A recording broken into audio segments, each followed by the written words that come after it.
ज्ञानाञ्जनशलाकया ज्ञानाञ्जन शलाकया चक्षुरुन्मिलितं येन तस्मै श्रीगुरुवे नमः। श्रीचैतन्यमनोभीष्टं स्थापितं येन भूतले स्वयं रूपपदमज्जं ददति स्वपदान्तिकम्। वन्देऽहं श्रीगुरो श्रीयुतपदकमलं श्रीगुरुन् वैष्णवांश्च श्रीरूपं साग्रजातं सगण रघुवंतं तं सजीवं साद्वैतं सावधूतं परिजनसहितं कृष्ण चैतन्यदेवं श्रीराधाकृष्ण पादान सगण ललिता श्रीविशाखान्वितांश्च नमो विष्णुपदाय कृष्ण प्रेष्ठाय भूतले श्रीमते भक्तिवेदांत स्वामिनिति नामिने नमस्ते सरस्वती देवे गौरवाणी प्रचारिणे निर्विशेष शून्यवादे पाश्चात्य देश तारिणे हे कृष्ण करुणा सिंधु दीनबंधु जगतपते गोपेशा गोपीकांत राधाकांत नमस्ते तो कांचन गौरांगी राधे वृंदावनेश्वरी विश्वभानुसुते देवी प्रणमामि हरिप्रिये नमो महावदनाय कृष्ण प्रेम प्रदायते कृष्ण कृष्ण चैतन्य नाम्ने गौरतिशे नमो दक्षिणे लक्ष्मणस्य वामे च जनकात्मजा पुरतो मारुतिजस्य तम वन्दे रघुनन्दनम् रामाय रामभद्राय रामचन्द्राय वेदसे रघुनाथाय नाथाय सीतायां पतये नमः रामं रामानुजं सीतं भरतं भरतानुजं सुग्रीवं वायुसूनं च प्रणमामि पुनः पुनः वन्दे रामहृदयं प्रकाशं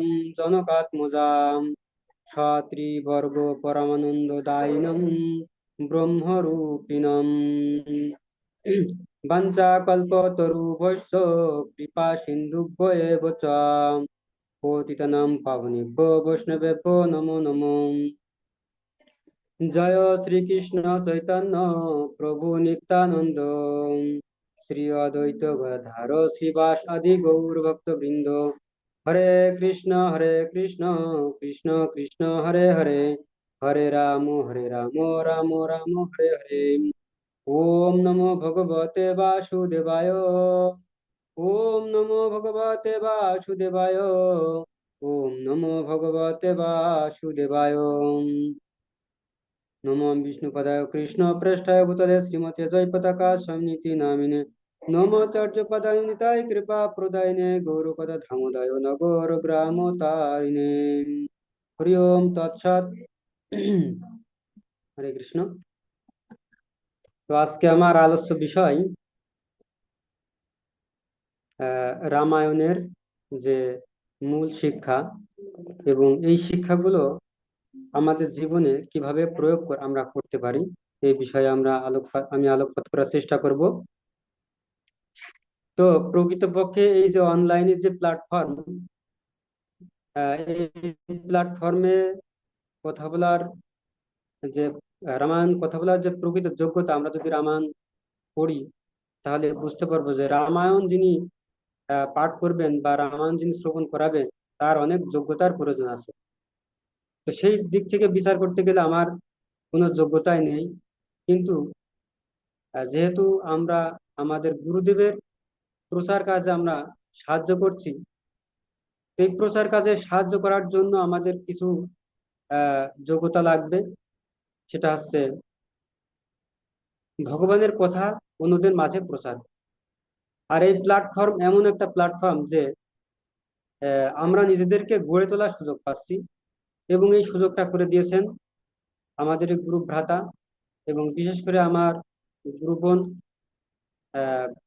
শ্রীমতী ডাক্তার রেবতী অন্নপূর্ণা দেবী মাতাজি, এবং উনার প্রেরণায় আর আমাদের শ্রীমান সুবল কানাই দাস প্রভুর প্রেরণায় আজকে আমি এখানে কিছু কথা বলার চেষ্টা করব। তো আমার যদিও কোনো যোগ্যতা নেই, তো আপনারা বৈষ্ণবদের চরণে আমি প্রণতি নিবেদন করছি। আপনারা যদি আমাকে আশীর্বাদ প্রদান করেন তাহলে আমি হয়তো বা কিছু কথা উপস্থাপন করতে পারবো। তো আমি এই যে পাঠ উপস্থাপন করছি, এখানে মূলত আমি বিশেষ করে মহারাজদের শ্রীমুখ থেকে যেটা আমি শ্রবণ করেছি, সেই শ্রবণের মাধ্যমে যতটুকু হৃদয়ঙ্গম করতে পেরেছি সেটা আমি উপস্থাপন করছি। তো আপনারা আমাকে কৃপা করবেন। হরে কৃষ্ণ।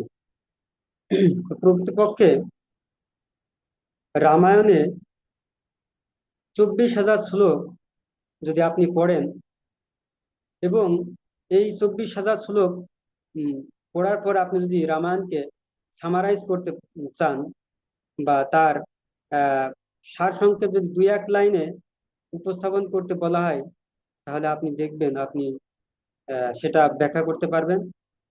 তো আমি এখানে একটা উদাহরণের সাহায্যে আমি চেষ্টা করব যে আপনারা উম, মোমবাতি দেখেছেন। মোমবাতির একটা ধর্ম হচ্ছে গলে যাওয়া। আবার আপনারা আইসক্রিম দেখেছেন, আইসক্রিমের ধর্ম হচ্ছে গলে যাওয়া। তো এই আইসক্রিম এবং মোমবাতির ভিতরে একটা মিল আছে কি, উভয়ের ধর্ম হচ্ছে গলে যাওয়া। তো আইসক্রিম যখন গলে যায় তখন আমাদের জন্য একটা মেসেজ রেখে যায়। কি সেই মেসেজটা? আইসক্রিম বলে যে আমি গলে যাচ্ছি, আমাকে এনজয় করো, আমাকে উপভোগ করো। তো এই আইসক্রিমটা হচ্ছে ভোগ বিলাসের মেসেজ দেয়। একইভাবে মোমবাতি, মোমবাতি ধর্ম হচ্ছে গলে যাওয়া। তো মোমবাতি যখন গলে যায় তখন একটা মেসেজ দেয় কি, যে আমি গলে যাই, আমি পুড়ে যাই, আমি ছাই হয়ে যাই, কিন্তু আমি এই যে গলে যাব, পুড়ে যাব, ছাই হয়ে যাব, এর মাধ্যমে আমি সবাইকে আলোকিত করে যাব। তো এখানে মোমবাতিকে আমরা ভগবান শ্রী রামচন্দ্রের সঙ্গে তুলনা করতে পারি এবং আইসক্রিমকে আমরা রাবণের সঙ্গে তুলনা করতে পারি। রাবণ হচ্ছে মূর্তিমান কাম। আইসক্রিম যেমন গলে যাওয়ার সময় ও একটা মেসেজ দিয়ে যাবে, আমাকে ভোগ করো, আমাকে এনজয় করো। তার মানে রাম হচ্ছে ভোগ বিলাসের প্রতীক, আর ভগবান শ্রী রামচন্দ্র হচ্ছেন ত্যাগের প্রতীক, স্যাক্রিফাইস। তো যদি আপনি এটা বুঝতে পারেন তাহলে পুরো রামায়ণ পড়া আপনার শেষ। রামায়ণের মূল যদি একটা একটা ওয়ার্ডে যদি রামায়ণকে বিশ্লেষণ করা যায়, সেটা হলো কি, আত্মত্যাগ। ত্যাগের ধর্ম শেখায়। যাই হোক, আমি এই রামায়ণের যে কাহিনী আমরা শ্রীমদ্ ভাগবতমের নবম স্কন্ধের 10ম অধ্যায়ে ভগবান শ্রী রামচন্দ্রের কিছু লীলা কথা বলা আছে, সেখান থেকে আমি পাঠ করছি 2 নম্বর শ্লোক। তস্যোপি ভগবানেশ সাক্ষাৎ ব্রহ্মময় হরি অংশ অংশেন চতুর্ধা অগাধ পুত্রোত্তম প্রার্থিত সুরৈ রাম লক্ষ্মণ ভরত শত্রুঘ্ন ইতি সংজ্ঞয়া। অনুবাদ: দেবতাদের দ্বারা প্রার্থিত হয়ে সাক্ষাৎ ব্রহ্মময় ভগবান শ্রীহরি তার অংশ এবং অংশের অংশ সহ আবির্ভূত হয়েছিলেন। তাদের নাম রাম, লক্ষ্মণ, ভরত এবং শত্রুঘ্ন। এইভাবে ভগবান 4 মূর্তিতে মহারাজ দশরথের পুত্ররূপে আবির্ভূত হয়েছিলেন। তাৎপর্য: প্রপাদ এখানে ব্যাখ্যা করছেন যে ভগবান শ্রী রামচন্দ্র এবং তার ভ্রাতা লক্ষ্মণ, ভরত ও শত্রুঘ্ন সকলেই বিষ্ণু তত্ত্ব, তারা জীব তত্ত্ব নন। ভগবান বহুরূপে নিজেকে বিস্তার করেন।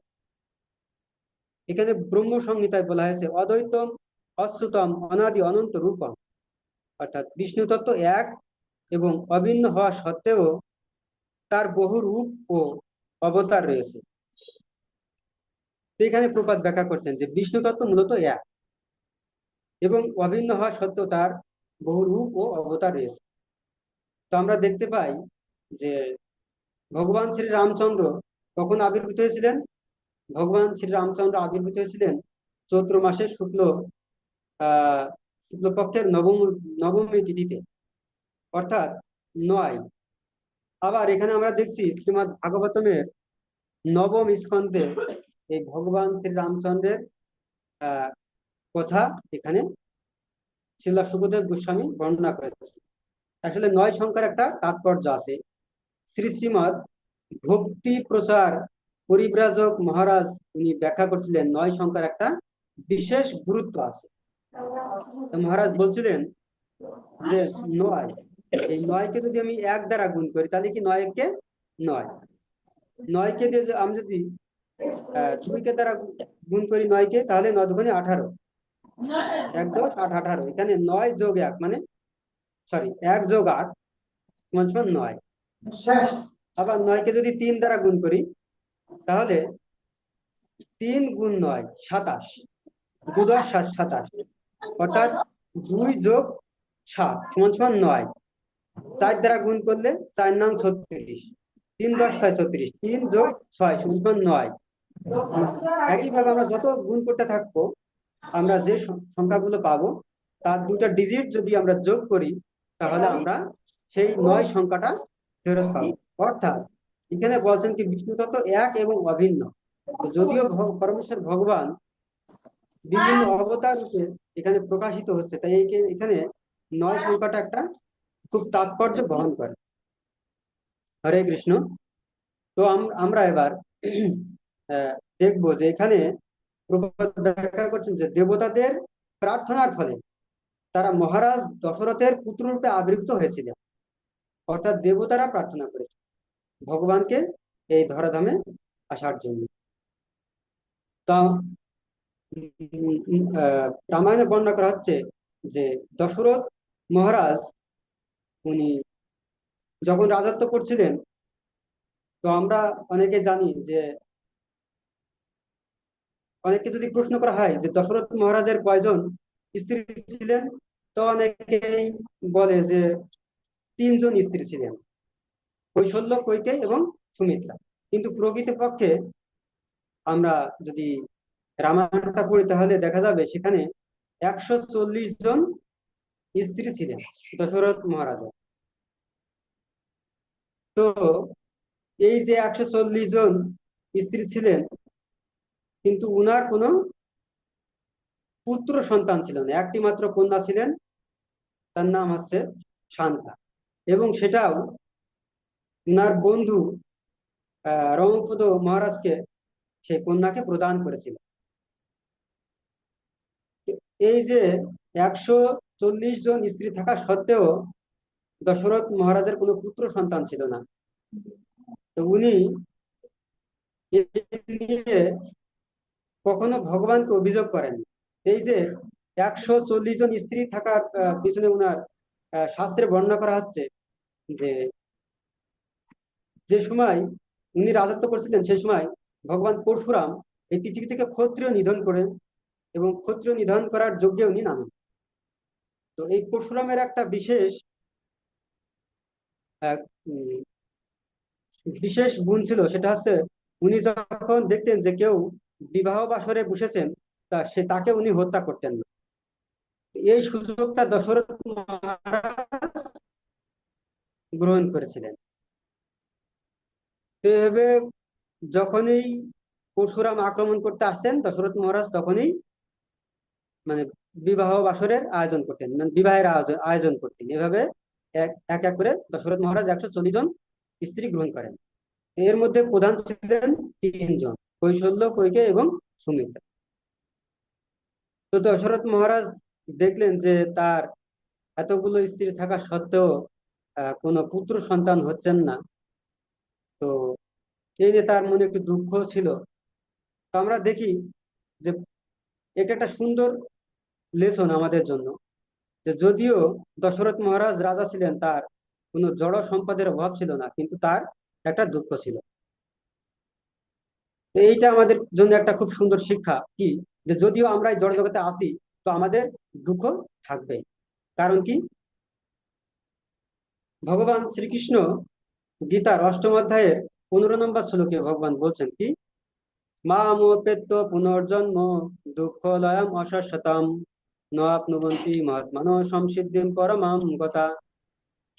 তো ভগবান বলছেন কি, এই জড় জগৎটা কেমন সেটা ভগবান বলছেন কি, এই জড় জগৎটা হলো দুঃখালয়ম, অশাশ্বতম, অর্থাৎ দুঃখের আলাপ এবং অশাশ্বতম, মানে এটা হচ্ছে অশাশ্বত, শাশ্বত নয়। এখানে দুঃখ থাকবেই। যেরকম আমরা পৃথিবীতে আছি, এখন গরমকাল, গরম পড়ছে। তো যদিও আহ আমরা ভক্ত হই, অভক্ত হই, এই পৃথিবীতে আসার ফলে অনেকে বলে যে আমরা ভক্তি জীবনে এসেছি, কিন্তু আমাদের কষ্ট এত, দুঃখ কেন? তো প্রকৃতপক্ষে আমাদের বুঝতে হবে, এখানে ভগবান মেসেজ দিচ্ছে যে এটা হচ্ছে দুঃখলাম, অশাশ্বত। তো যিনি এই পৃথিবী সৃষ্টি করেছেন, তিনি এই পৃথিবীর যে বৈশিষ্ট্যটা কেমন সেটা বলছেন, কি দুঃখলাম, অশাশ্বত। যেরকম একটা ফ্রিজ, এই ফ্রিজ যে ইঞ্জিনিয়ার তৈরি করেছেন, এই ফ্রিজের কাজ কি এবং কিভাবে চলবে, তার একটা নির্দিষ্ট গাইডলাইন এবং আহ, কিভাবে পরিচালনা করতে হবে সেটা উনি সাথে সাথে দিয়ে দেন। ফ্রিজের ভিতরে আমরা যদি কোনো লিকুইড জল আমরা একটা বোতলে ভরে ফ্রিজের ভিতরে রাখি, ডিপ ফ্রিজে, তাহলে কি হবে? ওই জলটা বরফে পরিণত, ওই জলটা কিন্তু বলতে পারবে না, কোনো কমপ্লেন দিতে পারবে না যে আমার ধর্ম হচ্ছে তরলতা, কিন্তু আমি কেন বরফে বরফে পরিণত হলাম? এর কারণ হলো ওই বরফ, ওই যে ফ্রিজ, এই ফ্রিজের পরিবেশটা হচ্ছে ওই ইঞ্জিনিয়ার তৈরি করেছে ওইভাবে, যে এর ভিতরে তো কোনো তরল জিনিস রাখলে সেটা বরফে পরিণত হবে। এটা হলো ফ্রিজের ধর্ম। তো ঠিক একইভাবে আমরা যারা এই জড় জগতে আছি, এই ভৌতিক জগতে আছি, এই ভৌতিক জগতের বৈশিষ্ট্য এটা কি, যে এখানে দুঃখ পেতে হবে, এখানে সুখের লেশ মাত্র নেই। সুখ বলতে আমরা কি বুঝি? সুখ বলতে আমরা যেটা বুঝি সেটা হলো দুঃখের একটু নিবৃত্তি। এই দুঃখের একটু নিবৃত্তিকেই বলা হয় সুখ।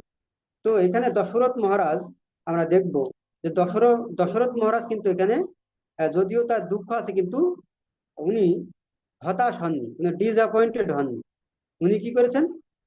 উনার গুরুদেব বশিষ্ঠ মুনির আশ্রয় গ্রহণ করেছেন। তো বশিষ্ঠ মুনি ছিলেন উনাদের কুলগুরু। তো বশিষ্ঠ মুনির যখন শরণ গ্রহণ করেছেন যে আমার তো কোনো পুত্র সন্তান হচ্ছে না, তা এখন কি করা যায়? তো তখন বশিষ্ঠ মুনি পরামর্শ দিলেন কি আমাদের পুত্র কামেষ্টি যজ্ঞ করতে হবে। পুত্র কামেষ্টি যজ্ঞ করে তারপরে সেই যজ্ঞের ফলে আমরা জানি যে সেখানে যে যজ্ঞ অবশিষ্ট যে পায়েস, সে পায়েস আহ ঋষি সিংহ নিয়ে এসে দশরথ মহারাজকে দেয়, এবং দশরথ মহারাজ তার চার পত্নী, আহ, তিন পত্নী কৌশল্যা, কৈকেয়ী এবং সুমিত্রাকে দেয়। তো এখানে আমরা দেখতে পাচ্ছি যে দশরথ মহারাজ যখন সমস্যায় পতিত হয়েছিলেন, তো তখন কি করেছিলেন? উনি কিন্তু আহ উনার গুরুদেবের শরণ গ্রহণ করেছিলেন। তো এটা আমাদের জন্য একটা খুব গুড লেসন, যে এর মাধ্যমে আমরা কি শিখছি, যখন আমরা ভক্তি জীবনে কোনো সমস্যার সম্মুখীন হই, তো তখন আমাদের কি করতে হবে? আমাদের গুরুদেবের শরণাপন্ন হতে হবে, আমাদের সিনিয়র কোনো গুরু ভ্রাতা, গুরু বোন এবং আমাদের শিক্ষা গুরুর শরণ গ্রহণ করতে। তাহলে কি হবে? আমাদের সেই নির্দিষ্ট সমস্যার সমাধান আমরা করতে পারব। তো আমাদের অনেকে বলে থাকে যে আমরা ভক্তি জীবনে এসেছি, কিন্তু আমাদের যে এত সমস্যা, আমরা জব করছি, তারপরে ভগবানের প্রসাদ আস্বাদন করছি, কিন্তু আমাদের এত সমস্যা কেন? তো ভক্তি জীবনে আমরা যখন প্রথমে এসেছিলাম, এ, প্রথমে আসার যখন সময়, সেই সময় আমাদের খুব ভালো লাগছিল, আমাদের প্রসাদ ভালো লাগছিল, তখন ভগবানের নাম জপ করতে ভালো লাগছিল, তারপরে সাধু সঙ্গ করতে ভালো লাগছিল, গ্রন্থ পড়তে ভালো লাগছিল।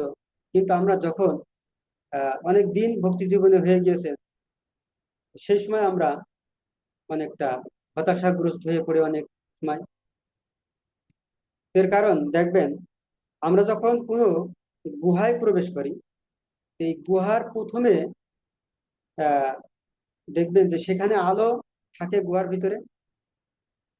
তো যখন আমরা হাঁটতে হাঁটতে গুহার ভিতরে অনেক ভিতরে প্রবেশ করব, মাঝখানে চলে যাব, সেই সময় আমাদের অস্বস্তি বোধ হবে, কারণ সেখানে অক্সিজেন কম থাকে এবং সেখানে অন্ধকার।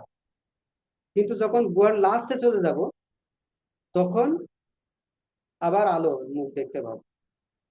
তো এই ভক্তি জীবনটা আছে এরকম, যে যারা ভক্তি জীবনের মাঝামাঝি পর্যায়ে আছি, তো এই মাঝামাঝি পর্যায়ে এসে আমরা অনেক সময় বিভিন্ন অপরাধের কারণে, হ্যাঁ, আহ, বা বিভিন্ন কারণে আমাদের কিছু সমস্যার সম্মুখীন হতে হয়। বিশেষ করে আমাদের জব, আমাদের মঙ্গল আরতি এবং গ্রন্থ স্টাডি, সাধু সঙ্গ ইত্যাদি অনেক বিষয়ে আমাদের বিভিন্ন সমস্যার সম্মুখীন হতে হয়। তো আমরা অনেক সময় কমপ্লেন করি যে আমরা কেউ বা হঠাৎ করে কেনই বা ভক্তি জীবনে আসলাম, আমাদের মনে হয় ভক্তি জীবনটা ছেড়ে দিলেই ভালো হয়।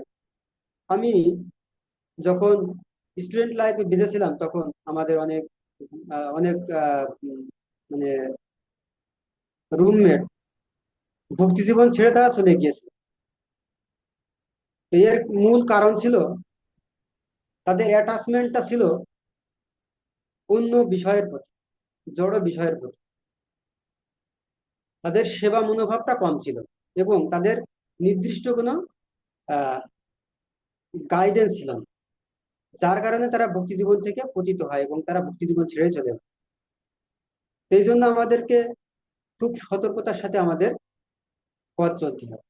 তো রামায়ণের এই পয়েন্টটা থেকে আমরা, এই দশরথ মহারাজের জীবনী থেকে আমরা শিখতে পারি যে আমরা যখন কোনো সমস্যার সম্মুখীন হব, তখন আমাদের কোনো সিনিয়র গুরু ভ্রাতা বা আমাদের গুরু ভগ্নী বা আমাদের যিনি গাইড টিচার, তার শরণাপন্ন হতে হবে। কিন্তু আমরা যদি লুকাই, তাহলে আমরা ভক্তি জীবনে অগ্রসর হতে পারবো না। তা আমরা এটাই শিখতে পাই দশরথ মহারাজের চরিত্র থেকে।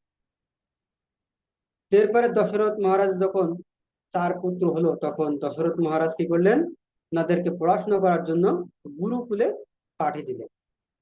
তো গুরুকুলে রাম, লক্ষ্মণ এবং ভরত এবং শত্রুঘ্ন, তারা গুরুকুলে তাদের পাঠ সমাপ্ত করে যখন আবার গৃহে ফিরে আসলেন, তো গৃহে ফিরে আসার কয়দিন পর সেখানে আবার বিশ্বমিত্র আসলেন। তো বিশ্বমিত্র এসে আহ উনি বললেন যে, আহ, দশরথ মহারাজকে বললেন যে তোমার 2 পুত্র রাম এবং লক্ষ্মণকে আমার সাথে প্রেরণ কর। কারণ কি, এই বিশ্বামিত্র মুনি যজ্ঞ করছিলেন। তো যেখানে যজ্ঞ করছিলেন ওই বনে বিভিন্ন রাক্ষসদের উৎপাত ছিল, মানে রাক্ষসরা তাদের যজ্ঞ বিনষ্ট করছিল, তাদেরকে খুব ডিস্টার্ব করছিল। সেই জন্য দশরথ মহারাজের কাছে প্রার্থনা করলেন যে তোমার যে 2 পুত্র রাম লক্ষ্মণকে আমার কাছে দাও, যেন আমরা সুষ্ঠুভাবে যজ্ঞ সম্পাদন করতে। তো দশরথ মহারাজের মন চাইছিল না, তারা সবেমাত্র গুরুকুল থেকে শিক্ষা সমাপন করে তারা গৃহে পদার্পণ করেছে। তো ওনার মন খুব খারাপ। তো যেহেতু মন খারাপ, এখন কি করা যাবে? আবার যেহেতু গুরুদেব আহ বিশ্বামিত্র এসেছেন, না দিলেও আবার উনি অসন্তুষ্ট হবেন। এই জন্য দশরথ মহারাজ উনার কুলগুরু বশিষ্ঠ মুনির শরণ গ্রহণ করলেন যে গুরুদেব, এই যে পরিস্থিতি, এখন আমি কি করতে পারি? তখন বশিষ্ঠ মুনি বললেন, দেখো, তুমি রাম এবং লক্ষ্মণকে পাঠিয়ে দাও। তাহলে কি হবে? তোমার মঙ্গল হবে, অযোধ্যার মঙ্গল হবে, আমাদের সকলের মঙ্গল হবে। এই জন্য তুমি এই জন্য তুমি রাম এবং লক্ষ্মণকে বিশ্বামিত্র মুনির কাছে পাঠিয়ে দাও।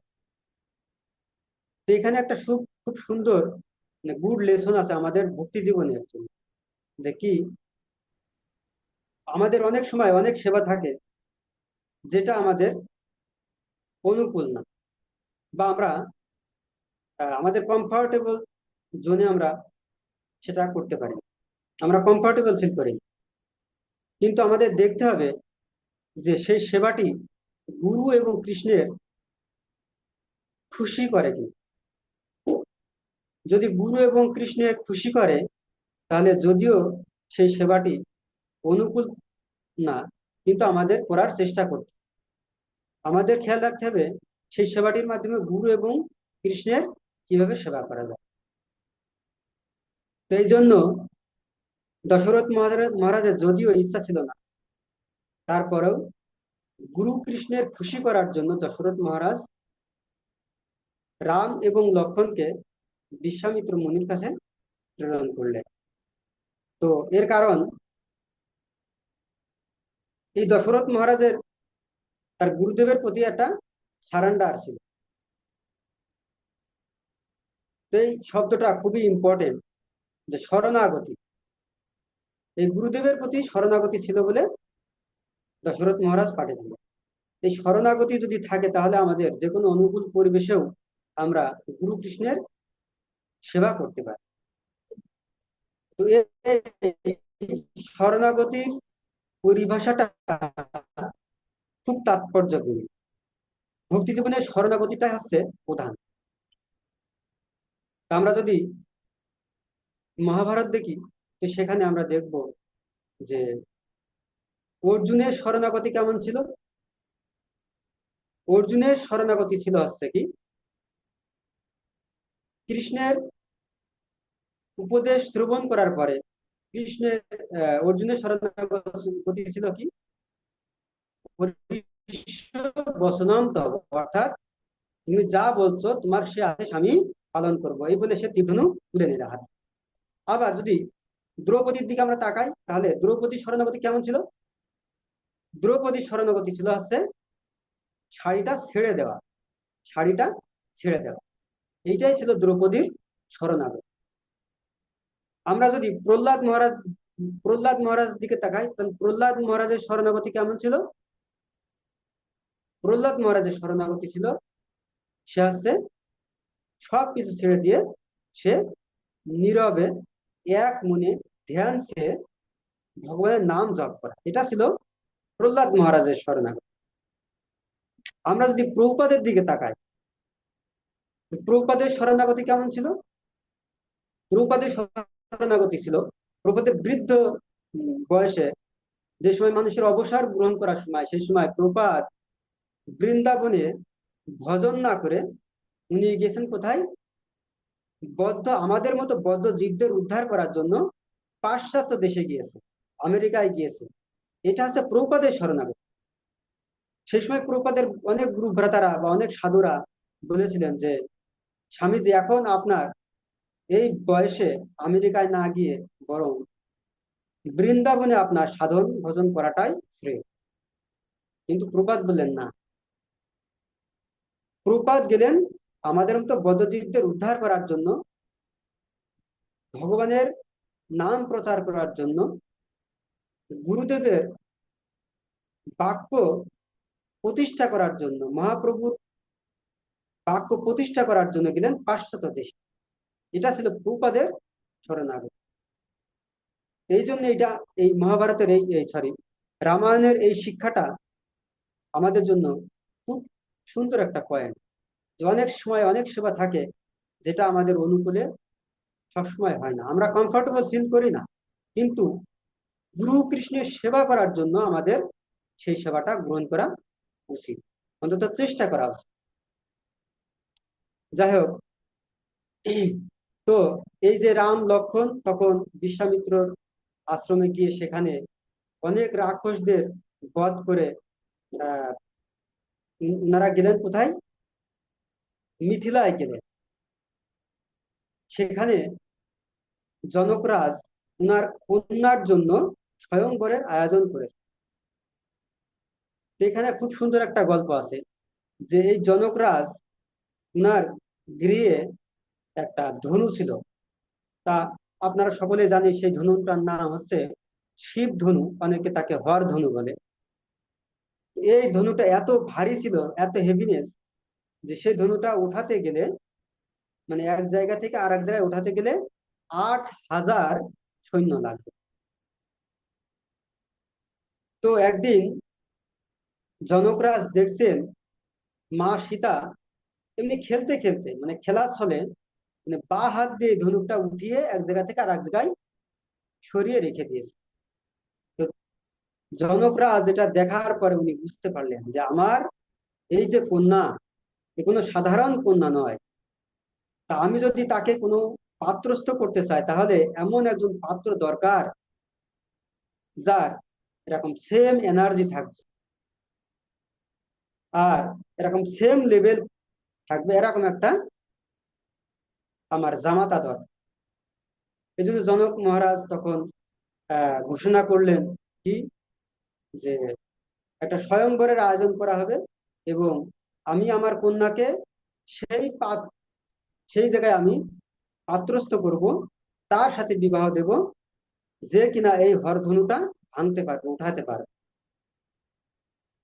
তো ভগবান শ্রীরামচন্দ্র গেলেন, গিয়ে সেই হরধনুই উঠালেন, উঠিয়ে সে হরধনুই ভঙ্গ করে তারপরে সীতামাতাকে বিবাহ করলেন। বিবাহ করে অযোধ্যায় ফিরে আসলেন। যখন অযোধ্যায় ফিরে আসেন সীতামাতাকে নিয়ে, তখন অযোধ্যাবাসী খুশি, দশরথ মহারাজ খুশি, কৈকল্য, কৌশল্য, কইকেয়ী, সুমিত্রা, সবাই খুশি, মানে খুশির জোয়ার বচ্ছে। তো সবকিছুই ঠিকঠাক চলছিল। তো একদিন দশরথ মহারাজ দশরথ মহারাজ একদিন ভোরবেলা স্নান টান করে, হ্যাঁ, তো উনি এই আয়নার সামনে গিয়ে এরকম তিলক কাটছে। তো তিলক কাটতে কাটতে উনি হঠাৎ করে খেয়াল করলেন কি, যে উনার মাথার একটা চুল পেকে গেছে, চুল। তো উনি এই পাকা চুল দেখার পর উনি বুঝতে পারলেন যে না, আমি তো বুড়ো হয়ে যাচ্ছি, এখন আমার বয়স হয়েছে, এখন আমার রিটায়ারমেন্টে যাওয়ার সময় হয়ে গেছে। দশরথ মহারাজ উনার মন্ত্রী পরিষদের সাথে সলা পরামর্শ করলেন যে এখন আমার বয়স হয়েছে, এখন আমি কি করতে পারি। তখন মন্ত্রীরা পরামর্শ দিলেন যে রাম, আপনার যে জ্যেষ্ঠ পুত্র রাম, এই রামের গুণাবলী খুব সুন্দর। তো আপনি এই রামকে রাজা বানিয়ে আপনি তারপরে বনে গমন করবেন, রিটায়ারমেন্টে যাবেন। তো তখন এই মন্ত্রীদের সলা পরামর্শের ফলে দশরথ মহারাজ তখন চারিদিকে ঘোষণা করলেন যে আগামীকাল এই রামকে আমি যুবরাজ ঘোষণা করছি এবং আগামীকালকে তার অভিষেক হবে, এইভাবে ঘোষণা করে দিলেন। তো দিকে দিকে এই সংবাদটা ছড়িয়ে পড়েছে এবং ছড়িয়ে পড়ার পরে সবার মুখে মুখে হয়ে গিয়েছে যে রাম হবে এই অযোধ্যার রাজা, আগামীকাল তার অভিষেক, রাজ্যাভিষেক। তো এর ভিতরে মন্থরা, এই মন্থরা আবির্ভাব ঘটেছে। এই মন্থরা ছিলেন হচ্ছে কৈকেয়ী দাসী। কার দাসী?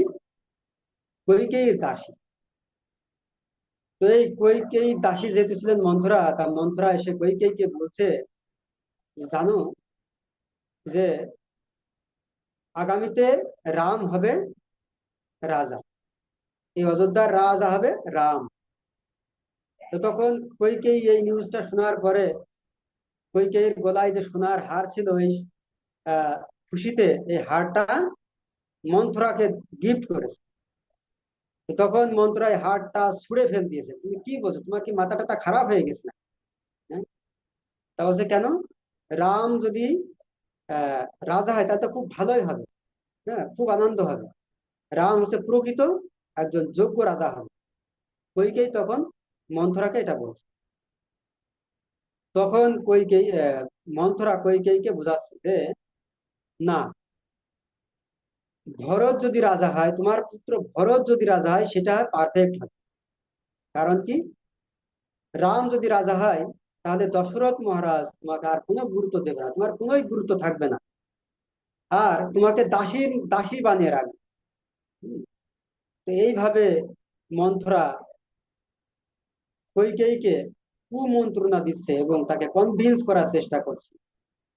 অনেকক্ষণ কনভিন্স করার পরে কৈকেয়ী তো তখন মন খারাপ হয়ে গেছে। খারাপ হয়ে গেছে তখন কৈকেয়ী বলছে, তাহলে এখন কি করা যাবে? তখন মন্থরা তাকে স্মরণ করে দিচ্ছে যে কি, দেখো, তুমি দশরথ মহারাজের কাছে দুইটা বর তুমি পাও, এখন উপযুক্ত সময় এই বর তুমি প্রার্থনা করে নাও, যে কি রামের পরিবর্তে ভরত হবে রাজা, আর রামের 14 বছরের বনবাস হবে। এই দুইটা বর তুমি প্রার্থনা করো। তো দেখুন, এখানে আমরা যারা ভক্তি জীবনে আছি, আমাদের জন্য খুব সুন্দর একটা লেসন আছে। কি লেসন? খুব সুন্দর একটা শিক্ষা আছে যে কৈকেয়ী ছিল খুব সুন্দর ভক্ত, শুদ্ধ ভক্ত ছিলেন কৈকেয়ী। কিন্তু কৈকেয়ী কানটা কাকে দিয়েছে? মন্থরা। আর কৈকেয়ী সঙ্গ করছে কার? মন্থরা।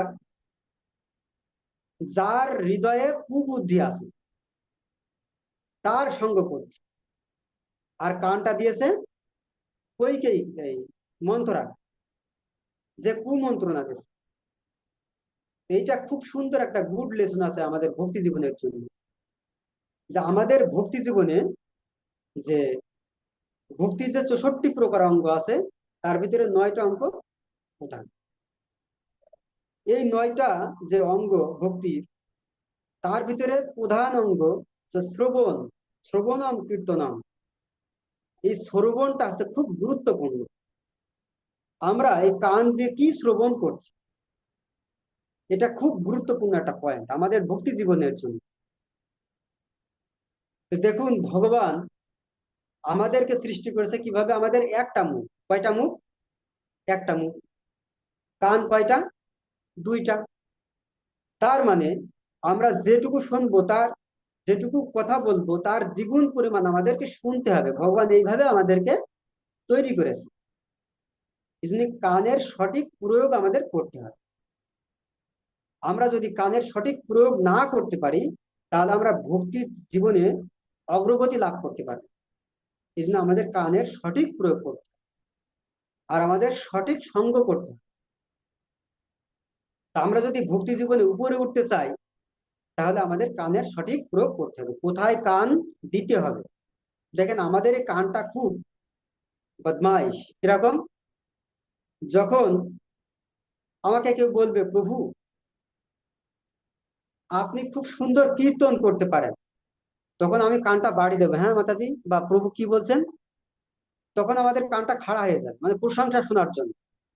যদি কেউ কারো নিন্দা করে, তাহলে আমাদের কানটা খাড়া থাকবে, যে না, ওই প্রভুটা না, বা ওই মাতাজিটা না, খুব খারাপ। আর আপনি দেখেন প্রভু কি সুন্দর কথা বলেন, কি সুন্দর আহ উম, পাঠ দেন, কীর্তন করেন, তখন আমাদের এই কানটা খাড়া হয়ে যাবে, যে হ্যাঁ, মানে আমাদের প্রশংসা শুনতে খুব ভালো লাগে। ঠিক আছে? তো এই জন্য আমরা যদি ভক্তি জীবনে আহ এগোতে চাই, তাহলে আমাদের এই কানের সঠিক ব্যবহার করতে হবে, আমরা উন্নতি লাভ করতে হবে। যেরকম আমি যদি একটা উদাহরণ দিই, তাহলে এটা খুব পারফেক্ট উদাহরণ হবে। যেরকম দেখেন, বেলুন, একটা গ্যাস ভর্তি বেলুন, এই বেলুনটা ততক্ষণ পর্যন্ত উপরে উঠতে থাকবে যতক্ষণ পর্যন্ত ওই বেলুনের মুখটা, কানটা বাঁধা থাকবে। কিন্তু যখন আমরা বেলুনের কানটা খুলে দেব, ওই বেলুনটা, গ্যাস সব বের হয়ে যাবে এবং বেলুনটা আবার নিচে নেমে যাবে। আমরা যদি উড়োজাহাজের কথা বলি, উড়োজাহাজ যখন উপরে ওঠে তখন কি করে? উড়োজাহাজের জানলা দরজা খোলা থাকে? খোলা থাকে না। উড়োজাহাজের জানলা দরজাগুলো বন্ধ করে তারপরে উড়োজাহাজ উপরে উঠবে। এটা খুব সুন্দর একটা শিক্ষা আমাদের ভক্তি জীবনের জন্য, যে যখন কৃষ্ণ কথা বাদে অন্য কোনো কথা হবে, তখন আমাদের কান দুটো অফ করে রাখতে, অথবা সেই স্থান ত্যাগ করতে। যখন কৃষ্ণ কথা হবে তখন কানটা খোলা রাখতে। তো এই জন্য আমাদের এই যে পয়েন্টটা, এই মন্থরা, কইকেই তো খুব সুন্দর ভক্ত ছিল, শুদ্ধ ভক্ত ছিল, কিন্তু এই মন্থরা সঙ্গ করার পরে আর রং পার্সনকে কানটা দেওয়ার ফলে কইকেয়ী মানে ভুল পথে এগিয়ে গেল। ফলে রামচন্দ্র কি তখন রাজা না হয়ে বনবাস। তো রামচন্দ্র ভগবান শ্রী রামচন্দ্র রেডি, তার রাজ্যাভিষেক হবে। তো উনি শুনতে পেলেন কি যে তার রাজ্যাভিষেক হবে না, তার বনবাস। তো দেখেন, আমরা যখন উম, আমাদেরকে যখন বলা হয় যে একটা মন্দিরে একটা সুন্দর প্রোগ্রাম হবে এবং আমি একটা খুব সুন্দর দায়িত্ব পেয়েছি, যে বলা হলো যে মহানন্দ প্রভু আগামীকালকে যে প্রোগ্রাম হবে, যে রামনবমী যে প্রোগ্রাম, এতে আপনাকে সিলেক্ট করা হয়েছে, খুব সুন্দর একটা সেবা দেওয়া হয়েছে কি যে আপনি শুধু একটা চেয়ারে বসে থাকবেন এবং কে কয় টাকা প্রণামী দিলে সেটা আপনি এন্ট্রি করবেন। আগের থেকে সিলেক্টেড।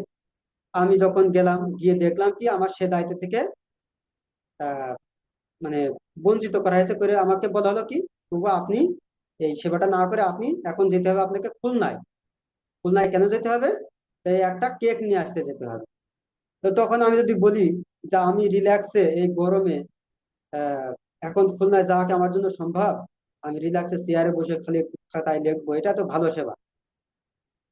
তো তা আমার তো মন খারাপ হয়ে যাবে। তো ঠিক কিন্তু ভগবান শ্রী রামচন্দ্র দেখেন, উনি যখন শুনেছেন যে উনি রাজা হবেন, উনার সে উনার যে এক্সপ্রেশন ছিল মুখের, যখন শুনলেন উনার বনবাস, উনার মুখের এক্সপ্রেশন চেঞ্জ হয়নি, সেম এক্সপ্রেশন। তার মানে আমরা এখান থেকে কি শিক্ষা পাই? আমরা শিক্ষা পাই জীবনের যে কোনো পরিস্থিতিতে আমাদের, সেটা অনুকূল পরিবেশ হোক প্রতিকূল পরিবেশ হোক, আমাদের সেবার প্রতি আমাদের মনোভাব। ভগবান শ্রীরামচন্দ্র কেন তার মুখের এই সেম এক্সপ্রেশন? এর কারণ ভগবান শ্রী রামচন্দ্রের যে অ্যাটাচমেন্ট, এই অ্যাটাচমেন্টটা হলো সেবার প্রতি। ভগবানের যে আসক্তি, এই আসক্তিটা হলো সেবার প্রতি। উনার পদের প্রতি কোনো আসক্তি নেই। তো যেহেতু উনার কোনো পদের প্রতি আসক্তি নেই, ফলে উনার যে কোনো ডিউটিটা উনি সেবা মনে করছেন। যার ফলে উনি ভাবলেন কি আমি যদি রাজা হই তাহলে রাজ্য শাসনের মাধ্যমে আমি পিতার সেবা করছি। আবার যদি বনবাস হয়, বনবাসে গিয়ে বনবাসে যাওয়ার মাধ্যমে সেটাও সেবা, পিতার সেবা করছি। তো উনার যে অ্যাটাচমেন্ট, এই অ্যাটাচমেন্টটা সেবার প্রতি, কোনো পদের প্রতি উনার কোনো অ্যাটাচমেন্ট নেই বা আসক্তি নেই। তো এই জন্য আমাদের এই পয়েন্টটা খুব ইম্পর্টেন্ট, যে আমাদের উচিত যে সেবার প্রতি আমাদের অ্যাটাচমেন্ট বৃদ্ধি করা, আসক্তি বৃদ্ধি করা। আমাদের পদের প্রতি আসক্তি বৃদ্ধি করা উচিত নয়। এই জন্য আহ ছিল ভক্তি সিদ্ধান্ত সরস্বতী গোস্বামী প্রপাত উনি একটা ভজন লিখেছেন। সেই ভজনে বলা হচ্ছে কি মান যশ প্রতিষ্ঠা শুকরের বিষ্ঠা। তো এখানে আমাদের গুরু মহারাজ খুব সুন্দর করে ব্যাখ্যা করছেন যে ভক্তি জীবনে প্রকৃতপক্ষে আহ সেবা মানসিকতাটা আমাদের কত জরুরি। যাই হোক, তো এভাবে ভগবান শ্রী রামচন্দ্র আহ সবকিছু স্বীকার করে নিলেন। এবং সীতামাতা যখন শুনতে পেলেন, তখন সীতামাতা বললেন আমিও তোমার সাথে যাব, বনে গমন করব। এবং লক্ষণও রাজ্য পরিত্যাগ করে ভগবান শ্রী রামচন্দ্রের সাথে যাওয়ার জন্য প্রস্তুত। তো ভগবান শ্রী রামচন্দ্র তখন সীতামাতাকে বলছেন কি দেখো, যে আমি বিভিন্ন কাজে ব্যস্ত থাকার ফলে তোমাকে সময় দিতে পারতাম না। তোমার অনেক অভিযোগ ছিল যে আমরা সাধু ঋষি মুনি ঋষিদের সেবা করব, তাদের মুখ থেকে হরিকথা শ্রবণ করব। তো দেখো, আজকে আমরা সেই অপূর্ব সুযোগটা আমরা পেয়ে গেছি, যে আমরা যদি বনে যাই তাহলে সেখানে আমরা ঋষি মনীষীদের সেবা করার সুযোগ পাবো। তারপর তাদের মুখ থেকে হরিকথা শ্রবণ করার সুযোগ পাবো। এবং তোমার সাথে আমি 14 বছর তোমাকে আমি সময় দিতে সুযোগ পাবো। তো দেখেন, ভগবান যে কোনো পরিস্থিতিতে উনি কি করছেন, আহ এর ভিতরেও পজিটিভ দিকগুলো কি আছে ভগবান সেটা দেখছেন। এই যে 14 বছরের যে বনবাস ভগবানের হয়েছেন, ভগবান স্বীকার করেছেন এবং সীতা মাতাকে বোঝাচ্ছেন কি, মানে পজিটিভ দিকগুলো তুলে আনছে। কোন দিকগুলো? পজিটিভ দিকগুলো। এর পজিটিভ দিক কি আছে? তা আমরা যখন কোনো প্রতিকূল পরিবেশে পড়বো, তো এটা আমাদের বুঝতে হবে যে আমাদের আমাদের জীবনের ডিজাইনটা কে করেছে? কৃষ্ণ। তো যেহেতু আমাদের জীবনের ডিজাইনটা কৃষ্ণ করেছে, আমাদের সঞ্চিত কর্মফল থেকে কিছু ফল নিয়ে আমাদের প্রারব্ধ কর্ম হিসেবে ভগবান আমাদেরকে এই পৃথিবীতে প্রেরণ করেছে। এই ফল আমাদেরকে ভোগ করতে হবে। তা আমরা এই ভক্তি জীবনে আসার পরও যদি আমাদের কোনো প্রতিকূল পরিবেশে আমরা থাকি বা আমাদের কোনো কিছু সমস্যা থাকে, তো দেখতে হবে এর ভিতরে পজিটিভ দিকগুলো কি আছে সেটা আমাদের ফাইন্ড আউট করতে হবে। যেরকম আমি একটা উদাহরণ দিই। ধরুন একটা গ্লাসে হাফ গ্লাস জল আছে। কতটুকু জল আছে? হাফ গ্লাস জল আছে। তো এখানে দেখেন ফিলোসফিটা কি, অর্থাৎ দৃষ্টিভঙ্গিটা কি, আপনি এটাকে দুই ভাবে বিচার করতে পারেন। কয়ভাবে? দুই ভাবে। আপনি বলতে পারেন এই গ্লাসের অর্ধেকটা জল আছে, অর্ধেকটা জল দ্বারা পরিপূর্ণ আছে। তার মানে আছে, আপনি বলছেন কি অর্ধেকটা আছে। This is the factor. এইটা হচ্ছে পজিটিভ দিক। আপনি এই যে আছে বলছেন, এইটা হচ্ছে পজিটিভ দিক। আর এক ভাবে কেউ বলতে পারে যে এই গ্লাসের অর্ধেকটা খালি আছে। এই যে খালি আছে, এটা এটা দিকে তার মনোভাবটা প্রকাশ পাচ্ছে কি, সে নেগেটিভ দিকটা তুলে ধরছে। তার মানে কি, একটা ঘটনাকে আমরা দুই ভাবে বর্ণনা করতে পারি। আমাদের জীবনে যাই কিছু ঘটে যাক, যাই কিছু হোক, আমরা দুই ভাবে এটা করতে পারি। এক, এটা হচ্ছে ভগবানের পরিকল্পনা। যেহেতু আমার জীবনটা উপর থেকে দেখছে কৃষ্ণ, তার মানে এর ভিতরে কৃষ্ণের সেটিংস আছে। আমার পরিকল্পনা যখন কাজ না হচ্ছে, তার মানে কি, এখানে কৃষ্ণের পরিকল্পনা কাজ করছে। তার মানে এর ভিতরে পজিটিভ দিকগুলো কি কি আছে সেটা আমাদের দেখতে হবে। তাহলে আমরা রিল্যাক্সে থাকতে পারবো, আমরা সুখে থাকতে পারবো, আমরা হ্যাপি থাকতে পারবো। কিন্তু আমরা কোনো সমস্যায় পতিত হয়েছি মানে হলো এই যে আমরা যদি বলি যে আমি খুব সুন্দর 16 মালা জপ করছি, প্রসাদ পাচ্ছি, হ্যাঁ গ্রন্থি স্টাডি করছি, অনেক কিছু করছি, ভগবানের সেবা করছি, কিন্তু আমার কেন এত সমস্যা থাকবে না? সমস্যা আমাদের থাকবে। জীবন যতক্ষণ আছে সমস্যা আমাদের থাকবে। যেহেতু আমি প্রথমে বলছি এটা হচ্ছে জড় জগৎ, জড় জগতের বৈশিষ্ট্য এটা। এখন গরম পড়ছে, আমরা তো কেউ অস্বীকার করতে পারবো না যে কেন আমার এখন।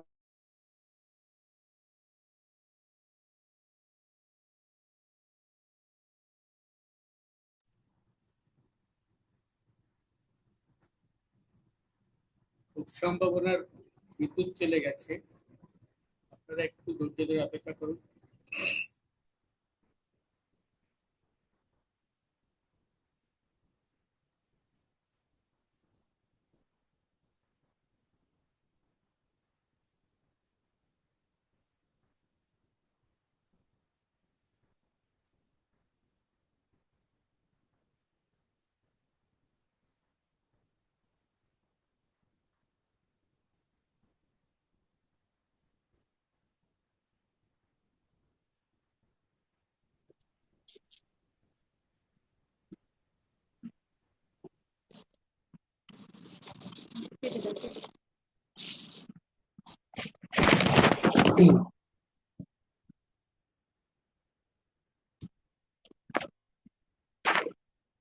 হরে কৃষ্ণ প্রভু। হরি বল। কারেন্ট চলে গেছিল, মানে এই জন্য ডিস্টার্ব হয়ে গেছে। ওয়াইফাই ছিল তো প্রভু। শোনা যাচ্ছে কি কথা? যাচ্ছে যাচ্ছে। কারেন্ট ছিল না তো, কারেন্ট চলে গেছিল। হরে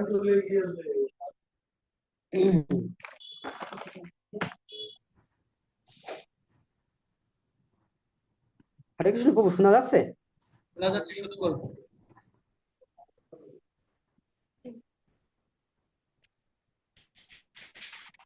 হরে কৃষ্ণ। তো আমাকে ক্ষমা করবেন, যেহেতু কারেন্টের শোনা ডিস্টার্ব ছিল। যাচ্ছে, শোনা যাচ্ছে, শোনা যাচ্ছে, শুরু করুন প্রভু। হরে কৃষ্ণ।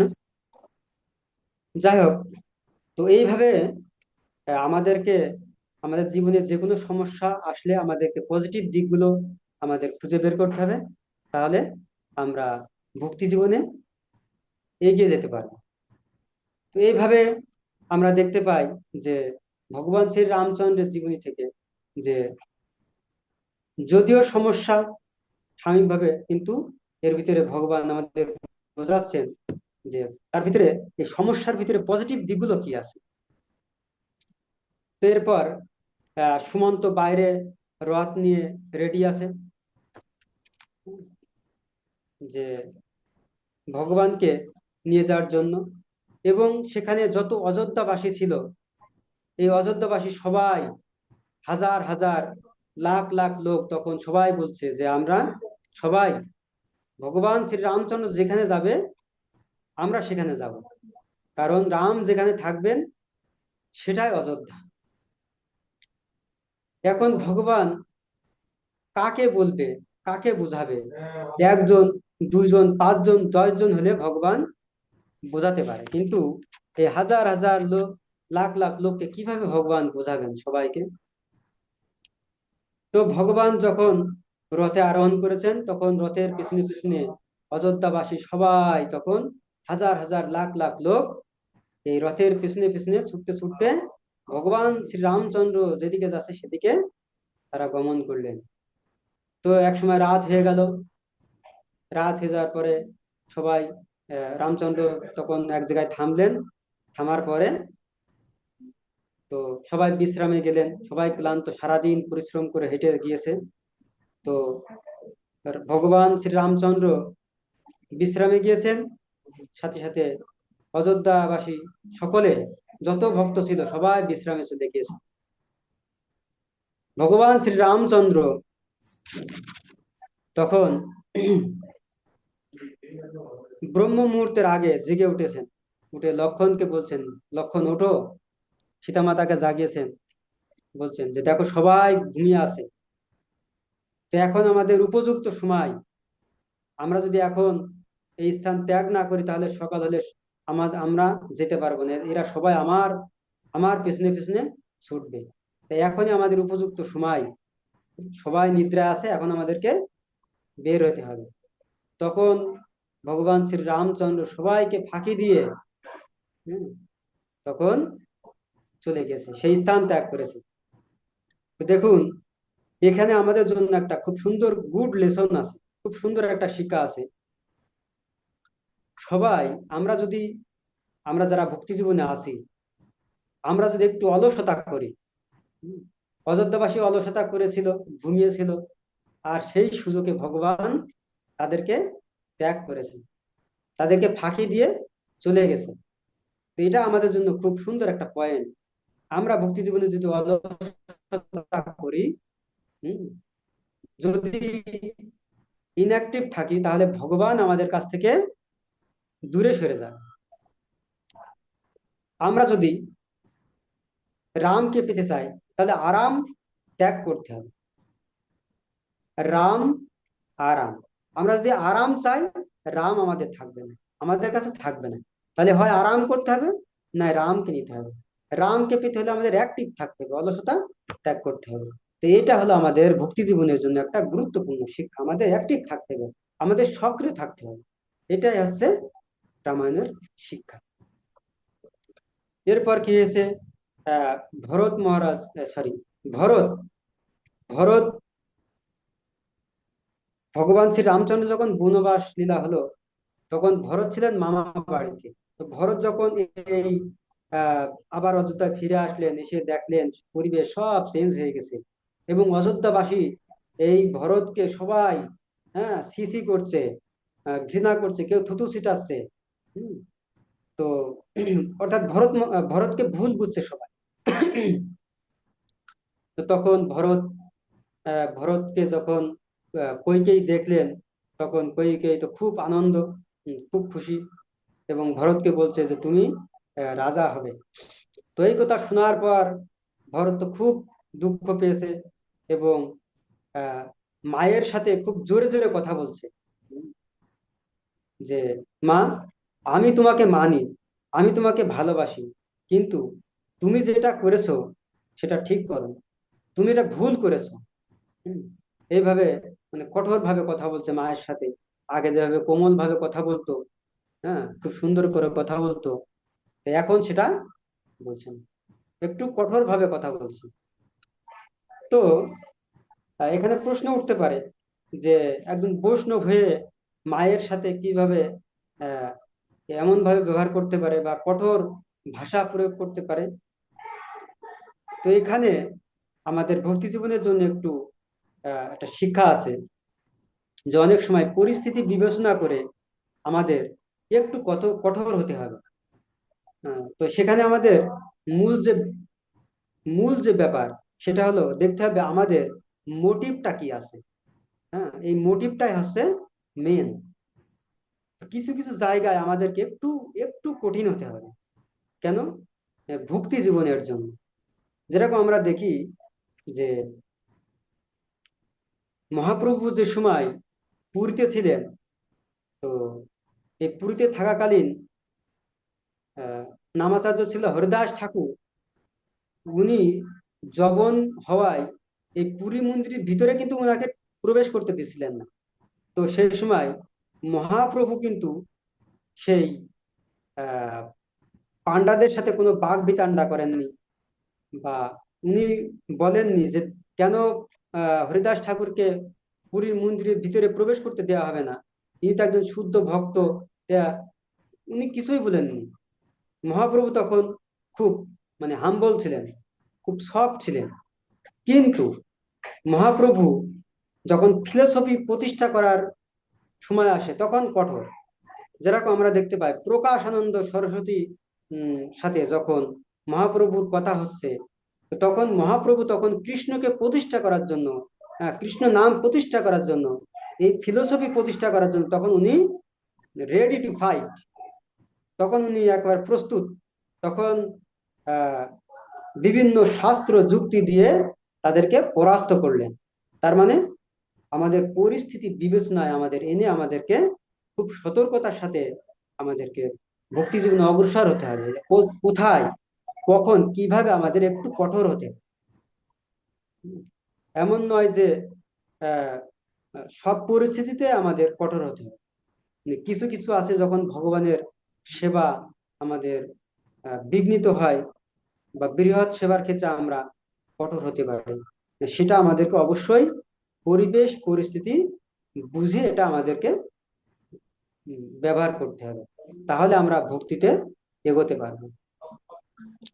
তো এইভাবে যখন হচ্ছে, তো তখন আহ ভরত মহারাজ তার মায়ের সাথে কিছু কথা বলার পরে সবাইকে রাজি করালেন, এবং ভরত সহ আহ কৌশল্যা, কইকেয়ী, সুমিত্রা সবাইকে নিয়ে ভরত মহারাজ গেলেন কোথায়, ভগবান রামচন্দ্র যেখানে আছেন সেখানে চলে গেলেন। গিয়ে রামচন্দ্রকে রিকোয়েস্ট করলেন, দাদা, আপনি আবার অযোধ্যায় ফিরে চলেন, এবং অযোধ্যায় গিয়ে আপনি রাজ রাজ রাজভার গ্রহণ করেন। কিন্তু রামচন্দ্র বলল, না, তুমি যাও, তুমি অযোধ্যায় গিয়ে তুমি আমার হয়ে তুমি রাজত্ব করো, আমার হয়ে তুমি রাজ্য পরিচালনা করো। তো দেখুন, এখানে একটা গুড লেসন আছে। এখানে কি লেসনটা আছে আমাদের জন্য? দেখেন, আহ ভগবান রামচন্দ্র ভরতকে বলছে যে আমার হয়ে তুমি রাজ্য পরিচালনা করো। তো এখানে ভগবান নির্দেশ দিয়েছে, তো এই নির্দেশটা পালন করা একটু কঠোর, কারণ ভগবানকে ত্যাগ করছে কিসের জন্য? ভগবানের নির্দেশকে পালন করার জন্য, মানে ভগবানের জন্য ভগবানকে ত্যাগ করে কোথায় যাচ্ছে? ভগবান থেকে দূরে যাচ্ছে। এটা একটা খুব সুন্দর পয়েন্ট। যে আমাদের দেখতে হবে যে সেবাটা কি। সেই সেবাটাকে আমরা গুরু কৃষ্ণকে খুশি করার জন্য করছি নাকি।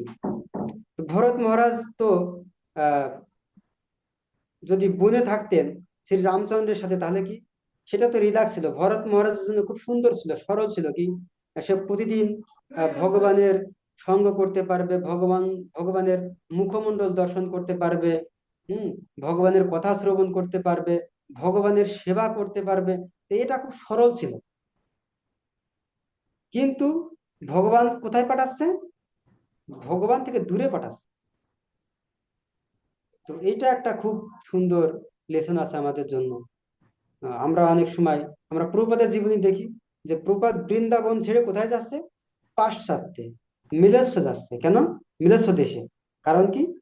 ভগবান এবং কৃষ্ণের ভগবান কৃষ্ণের এবং গুরুদেবের সন্তুষ্টি বিধানের জন্য ভগবানের সেই পরম ধাম ছেড়ে উনি যাচ্ছেন সেই মিলেচ্ছ দেশে, পাশ্চাত্য দেশে। তো এটা হচ্ছে একটা ফিলোসফি। এটা হচ্ছে আমাদের জন্য একটা শিক্ষা। তো ভরত মহারাজ যখন উম, গেলেন, তা উনি কিন্তু সিংহাসনে আরোহণ করেননি। উনি কি করলেন? ভগবান শ্রী রামচন্দ্রের পাদুকা নিয়ে ওই পাদুকা সিংহাসনে স্থাপন করলেন। ওই সিংহাসনে পাদুকা রেখে উনি রাজ্য শাসন করতে লাগলেন। তো এটা হলো কি, এটা একটা আমাদের জন্য মেসেজ যে কি ভরত যে দায়িত্ব পেলেন, রাজ্য পেলেন, এটা হচ্ছে ভগবানের সম্পদ। এই ভগবানের সম্পদকে রক্ষণাবেক্ষণের দায়িত্ব ভার গ্রহণ করলেন ভরত।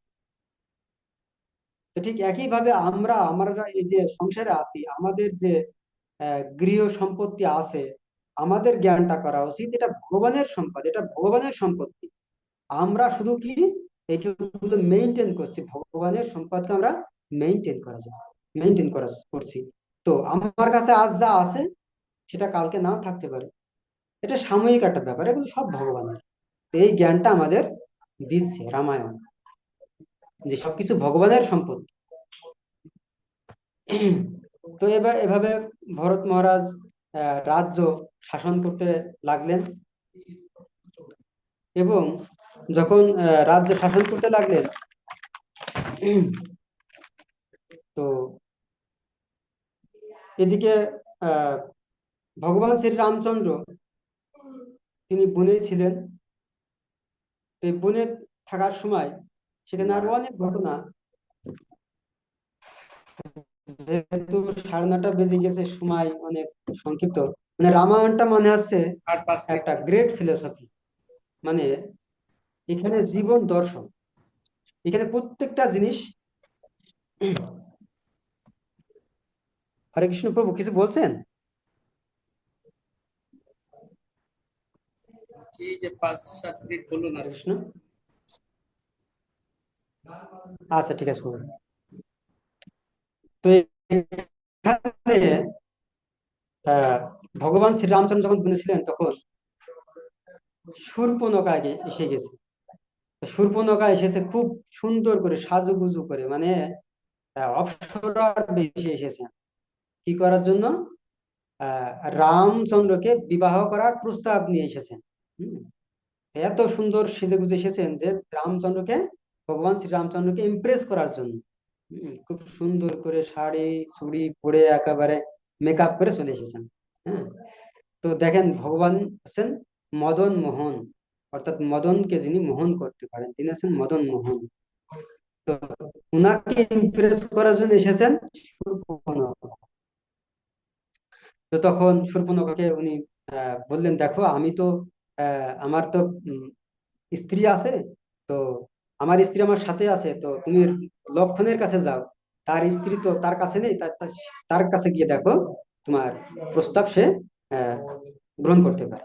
তো যখন শূর্পণখা রামের কাছে, লক্ষণের কাছে যখন গিয়েছে, তখন লক্ষণকে ইমপ্রেস করার জন্য অনেক কিছু বলছে।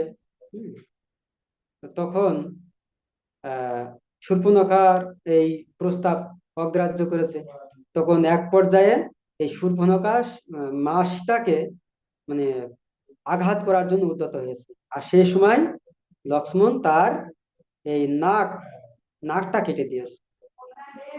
তো নাকটা কেটে দেওয়ার পরে তখন শূর্পণখার যে আসল চেহারা সেইটা চলে এসেছে।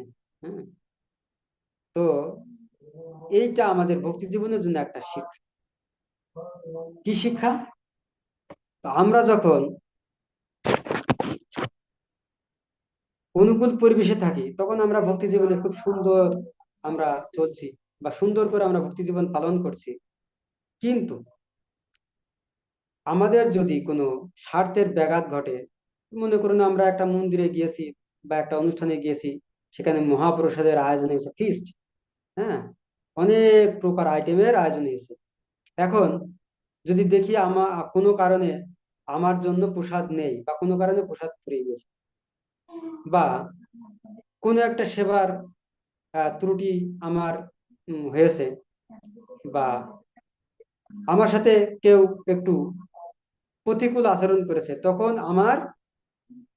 আমি আমি যে কত বড় ভক্ত সেটা তখন আমার চরিত্রে ফুটে উঠবে। অর্থাৎ এতক্ষণ আমি খুব ভালো ভক্ত, আমি খুব ভালো বৈষ্ণব, বা আমি সাধন ভজন ভালো করি, সব রিল্যাক্সে আছে, কিন্তু আমি যখন ও প্রতিকূল পরিবেশে পড়বো, এই প্রতিকূল পরিবেশে আমি কিভাবে আচরণ করছি, তখন আমার বৈষ্ণবীয়তা বোঝা যাবে, তার আগে বোঝা যাবে।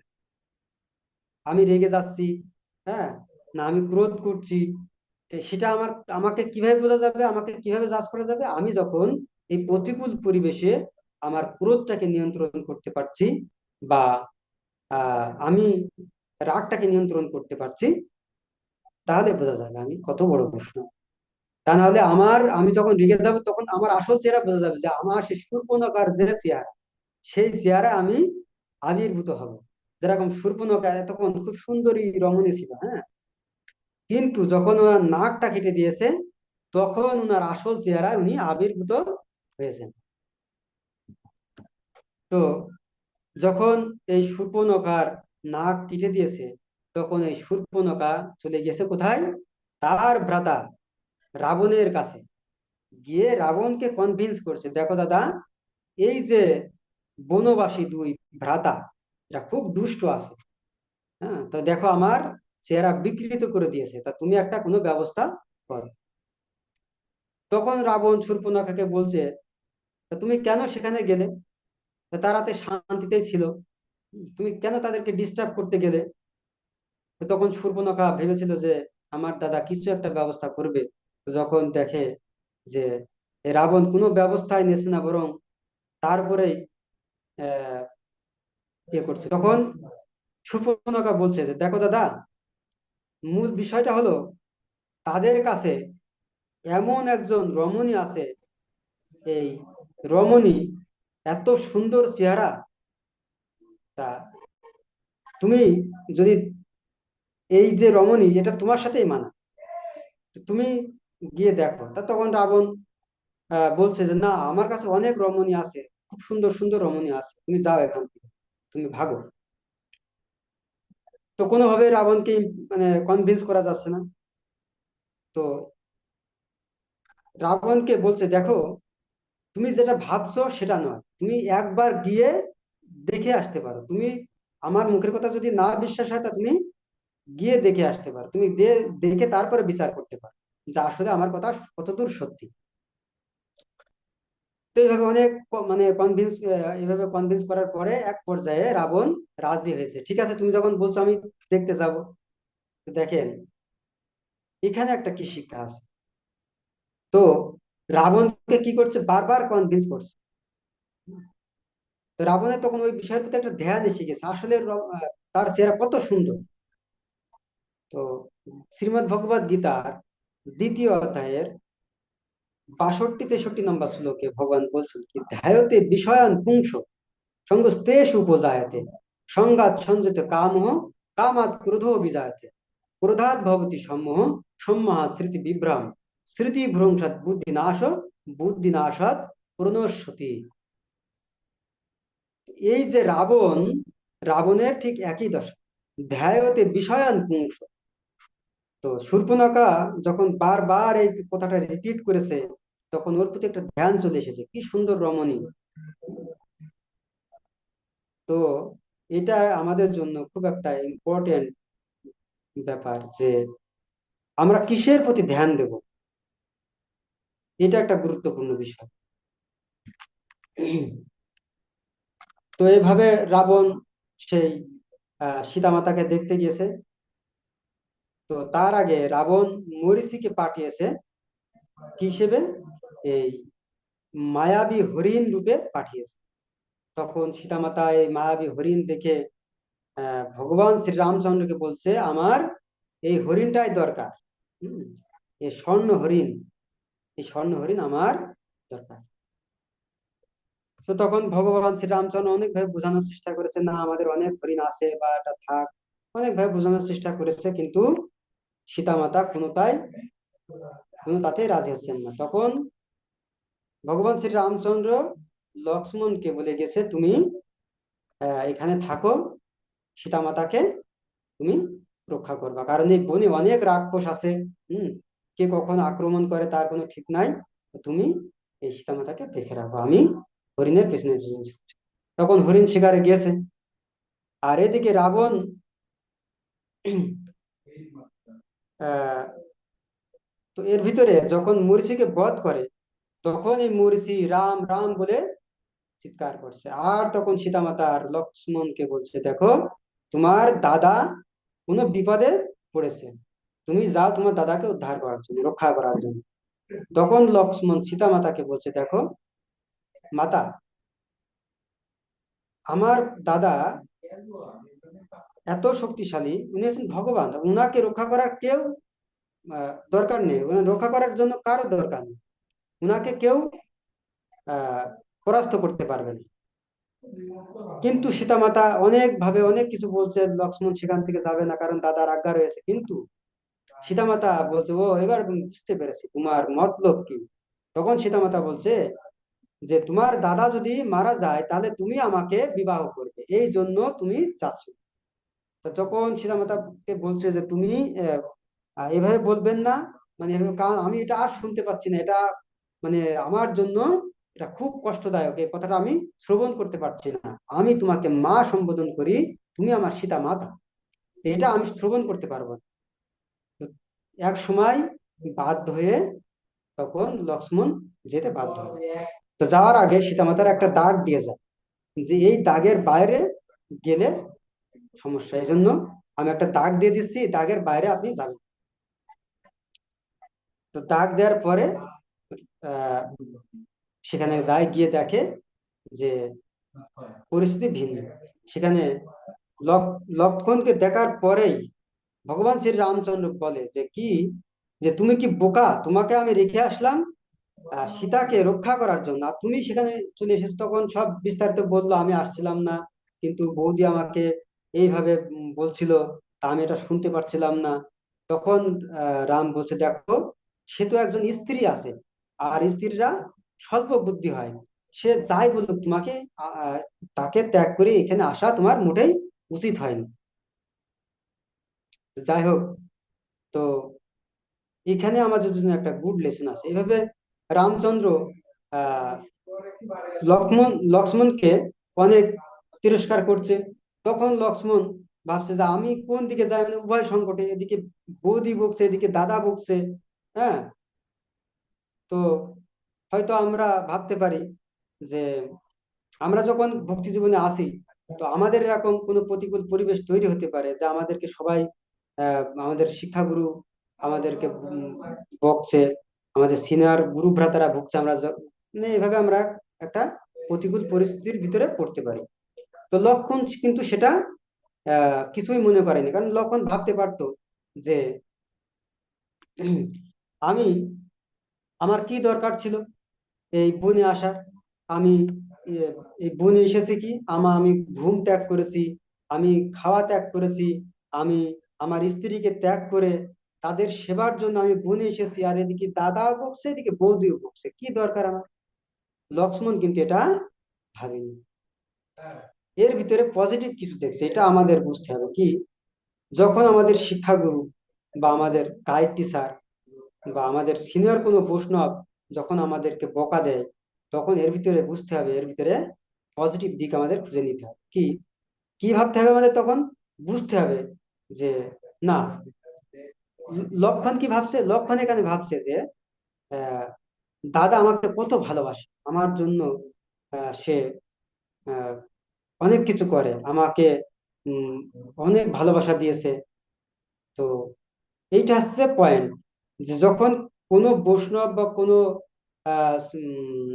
গুরু ভ্রাতা সিনিয়র বা শিক্ষাগুরু বা গাইড টিচার বা যাই হোক, যখন আমাদেরকে বকা দেবে তখন আমাদেরকে সেই পজিটিভ দিকটা আমাদের সামনে আনতে হবে। না, উনি তো অসময় তো আমার পাশে ছিল, উনি আমার আহ, প্রথমে কিভাবে জব করতে হয়, হ্যাঁ, তারপরে বিভিন্ন শাস্ত্র উপদেশ দিয়ে এই ভক্তি জীবনে আস্তে আস্তে সামনের দিকে নিয়ে যাওয়ার চেষ্টা করেছে।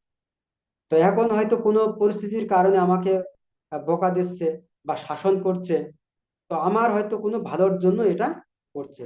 এইভাবে আমাদের সেই পজিটিভ মেসেজটা আমাদেরকে নিতে হবে। তো আমরা যদি সেই পজিটিভ ভেবে নিই, তাহলে আমরা ভক্তি জীবনে এগোতে পারবো বা ভক্তি জীবনে অগ্রসর হতে পারবো।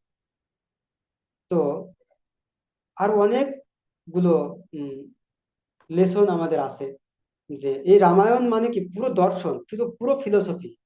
অর্থাৎ আমরা এই রামায়ণ পড়ে এর থেকে আমাদের ভক্তি জীবনে আমরা কি কি শিক্ষা গ্রহণ করতে পারি, সেইগুলো হচ্ছে মেন ব্যাপার। যেরকম আর একটা, এটা বলে আমি শেষ করব, সেটা হলো সীতামাতাকে যখন রাবণ হরণ করে নিয়ে যাচ্ছে, তো সে সময় পথের মধ্যে বাধা দিয়েছে কিনা? জটায়ু। তো জটায়ু একটা পাখি, তার ক্ষমতায়, তার ক্ষমতা খুব সীমিত, রাবণের সাথে ফাইট করার মতো তার কোনো যোগ্যতাই নেই। কিন্তু জটায়ু ভগবানের সেবার জন্য সে প্রতিরোধ করতে গিয়েছে কাকে? রাবণের মধ্যে একজন শক্তিশালী শক্তিশালী পার্সনকে। তো তার রাবণের সাথে যখন তার মানে ফাইট আছে, তখন রাবণ তার ডানা কেটে দিয়েছে, তখন সে মাটিতে পড়ে গিয়েছে এবং একসময় সে প্রাণ ত্যাগ করেছে। ভগবান কি করেছেন? ভগবান জটায়ুর এই সেবাতেই সন্তুষ্ট হয়েছে এবং জটায়ুর অন্ত্যেষ্টিক্রিয়া যাবতীয় সবকিছুই ভগবান নিজের হাতে করেছে। এবং ভগবান আশীর্বাদ করেছেন জটায়ুকে, কি? যে তুমি বৈকুণ্ঠ লাভ করো। তো এইখানে আমাদের একটা গুড লেসন আছে, কি? যদিও জটায়ু, ভগবান কিন্তু দেখেননি তার রেজাল্টটা কি, ভগবান দেখেছে জটায়ুর প্রচেষ্টাটা, ভগবান দেখেননি তার শেষে কি হয়েছে। সীতামাতাকে কিন্তু আটকে রাখতে পারেনি, রাবণকে কে রাবণকে পরাস্ত করতে পারেনি, কিন্তু ভগবান এই জটায়ুর সেবাটাকে উনি কিভাবে গ্রহণ করেছেন? উনার প্রচেষ্টাটাকে। অর্থাৎ ভগবান এখানে মার্কস দিচ্ছেন, এখানে ভগবান মার্কস দিচ্ছেন কি দেখে? নাম্বার দিচ্ছেন তার প্রচেষ্টা দেখে, ফুল মার্কস দিয়েছে, 100-এ 100। শেষে কি হলো এটা দেখে ভগবান রেজাল্ট দিচ্ছেন না। ঠিক আমাদের ভক্তি জীবনেও একই রকম। আমাদের ভক্তি জীবনে আমরা কতটা প্রচেষ্টা করছি, কতটা প্রযত্ন করছি, এটার উপরে ভগবান দৃষ্টি দেবেন। অন্তিমে আমরা আমরা আমাদের সাকসেসফুল নির্ভর করবে আমাদের প্রচেষ্টার উপর। হতে পারে আমরা ভক্তি জীবনে আহ সে চরম শিখরে নাও যেতে পারি, এরকম হতে পারে যে আমরা শুদ্ধভাবে জপ নাও করতে পারি, কিন্তু আমরা যদি নামাভ্যাসের স্তরেও পৌঁছাতে পারি, নামাভ্যাসের উপরে, তাহলেও আমাদের সেই নামের মাধ্যমে আমরা উদ্ধার পেতে পারি। তো এইটা আছে লেসন, যে ভগবান দেখে আমরা ভক্তি জীবনে কে কতটা প্রচেষ্টা করছি, এটা। হরে কৃষ্ণ।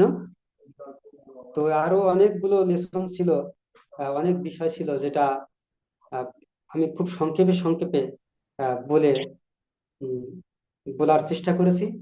এর ভিতরে অনেক ভুল ভ্রান্তি থাকতে পারে এবং আরো অনেকগুলো আছে আমাদের ভালো মন্দের ব্যাপার থাকে না। লেসন আমাদের জন্য, আমাদের ভক্তি জীবনের জন্য, এই রামায়ণের যে নির্যাস কথা।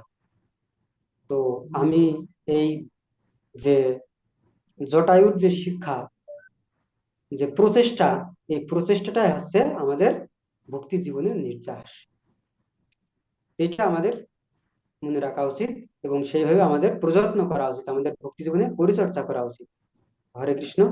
আমি এখানে আজকে আহ ভগবান শ্রী রামচন্দ্রের যে রামায়ণের যে শিক্ষা, সেই শিক্ষার আমি এখানেই বিশ্রাম নিচ্ছি। তো আমার যদি কোনো ভুল ত্রুটি হয়ে থাকে, আহ আপনারা নিজ গুণে ক্ষমা করবেন। বিশেষ করে আমার যে সীমাবদ্ধতা, সেটা হলো আমার ভাষা চয়ন, আমার ভাষা শৈলী মোটেই ঠিক নয়, আমি জানি। কারণ আমার ভিতরে এই আমাদের যে আঞ্চলিকতা, আহ, এই ভাষা আঞ্চলিকতাটা আমার ভিতরে পূর্ণ মাত্রায় বিদ্যমান। এই জন্য আপনারা যদি কোনো কিছু বুঝতে ভাষাগত কারণে সমস্যা হয়, বা আমি কোনো ভুল করে থাকি, আমাকে নিজ গুণে ক্ষমা করবেন এবং আমাকে আশীর্বাদ প্রদান করবেন যেন আপনাদের সেবা